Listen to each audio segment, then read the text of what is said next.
많은 사람들이 이걸 좋다라고 해서 혹은 몸에 좋은 극강의 미네랄이 많다라고 해서 아무 위험감 없이 맹목적으로 먹고 있는 것을 보았습니다.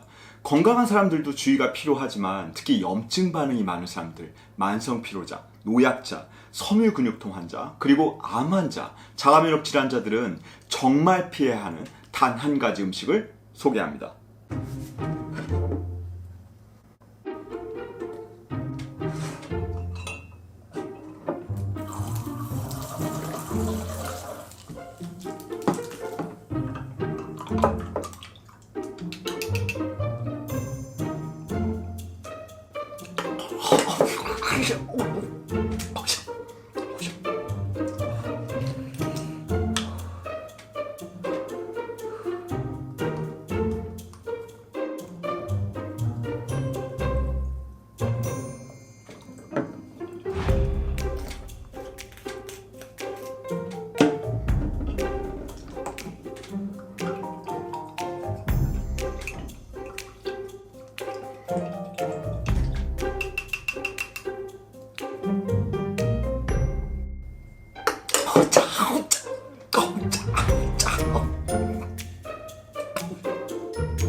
안녕하세요, 대현입니다.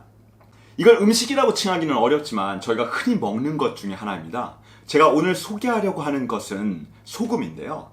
물론 짜게 먹으면 안 좋다거나 혹은 저혈압이면 소금을 좀 먹어야 한다고 하고요. 그리고 특히나 케토 시기를 하시는 분들은 소금을 더 먹어야 한다고 하는 등 많은 의견들이 있는 건 알고 계실 겁니다. 특히 의사분들도요, 본인의 신념이나 생각적인 대사 과정에서 소금이 작용하는 기전 때문에 소금을 먹지 말라, 혹은 소금은 좋으니 많이 먹어야 한다라고 나눠져 있는데요. 소금은 내 몸에 필수적으로 중요한 미네랄이어서 섭취해야 하지만 일부러 섭취하지 않으셔도 자연으로 섭취하는 채소나 고기에도 소금의 성분들인 염소와 나트륨이 들어있습니다. 그러나 개인에게 맞는 적정 소금 섭취량이 정해져 있지는 않고요. 특히 추가적으로 소금을 더 먹으려 하신다면 지금까지 알려져 있었거나 혹은 여러분들이 알고 있는 사실들을 무시하고요. 오늘 영상을 계기로 다시 한번 잘 생각해 보시기 바랍니다. 보통 저희는 누가 먹어보니까 좋다더라 하고 해서 좋다라고 알려져 있는 제품들을 아무 의심 없이 먹게 되고요. 특히 만성질환 환자, 암 환자처럼 절벽 끝에 매몰린 사람들이 여러 시도를 해보게 됩니다. 시도를 해보는 것은 전혀 잘못된 것은 아니지만 내가 잘 몰라서 혹은 진실이 잘 알려져 있지 않아서라는 이유로 몸에 명백히 나쁠 수 있는 성분들을 무조건 섭취하지 않기를 정말 진심으로 바랍니다. 자, 제가 구독자에게 이메일로 받은 내용 중 하나인데요. 이메일을 보다 보니까 이건 어떤 내용보다 먼저 소개시켜 드려야 되겠다고 생각했습니다. 내용은요, 자가면역이나 염증 반응으로 근무력증을 가지고 계신 분인데 주겸이 좋다라고 듣고 주겸이 약간 증상이 호전되는 느낌이 있어서 지속적으로 드셔왔다고 하는 거죠. 특히 천일염, 주겸, 히말라야 소금, 핑크솔트 등 그 어떤 소금이든 몸에 좋다는 이유로 잘 포장되고 혹시나 도움이 될까 하여 만성질환자들은 추가로 섭취하게 되는데 천일염이나 주겸이나 모든 염화 나트륨이 들어있는 소금 성분은 동일합니다. 조금 덜 짜거나 더 짜거나 혹은 다른 미네랄이 포함되어 있는 것은 차이겠지만서도요. 제 말을 믿기 힘드시다고요. 그래서 제가 논문 몇 개를 들고 왔는데요. 좀 어려운 내용들이긴 하지만 알기 쉽게 설명드리겠습니다. 너무나 많은 연구 논문들이 있지만 그 중에 대표적인 몇 가지만 소개해드리면 뉴잉글랜드 의학저널에 소개된 A 30 Test Autoimmunity라고 해서요. 논문에 의하면 소금은 체내에 들어와서 T 헬퍼 세포 17 림프구를 자극하게 되고요.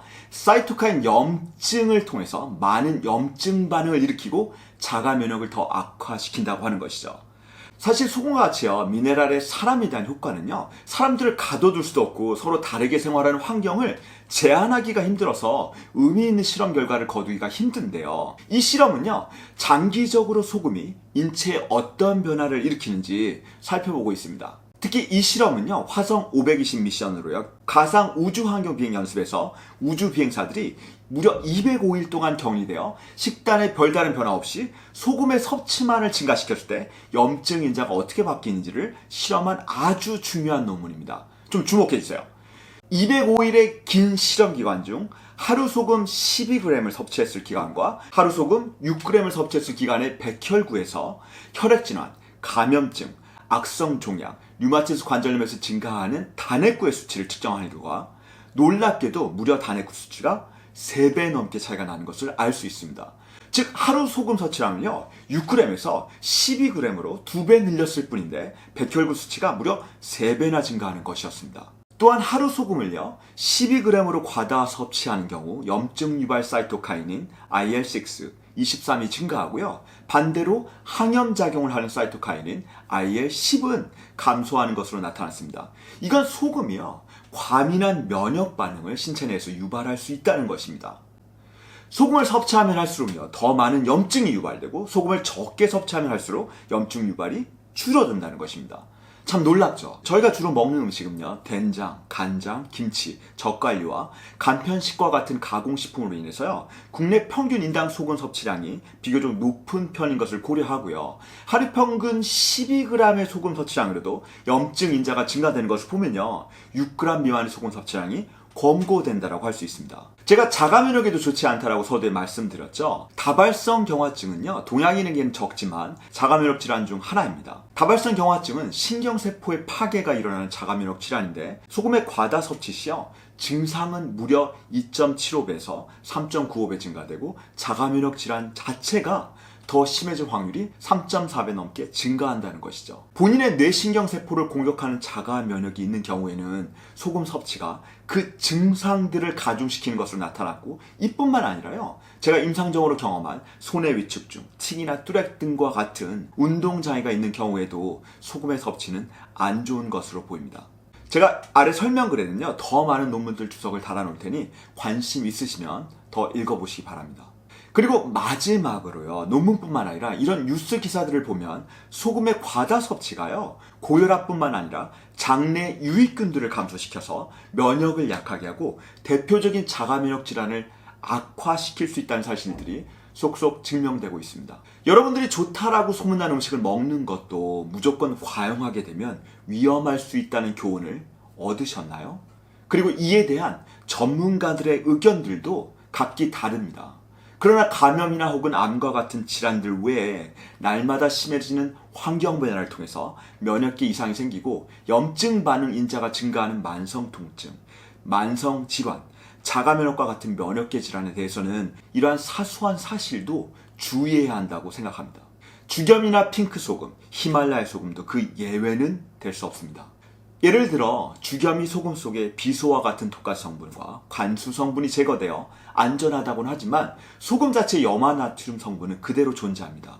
그 외에 저희가 먹는 김밥 한 줄에서 거의 1000mg의 나트륨이 혹은 별로 짜지 않을 것 같은 비빔밥에도 1000mg이 넘는 나트륨이 들어있습니다. 그리고 간혹 먹을 수 있는 햄버거 세트 메뉴도요 1000g에서 2000mg의 나트륨이 포함되어 있습니다.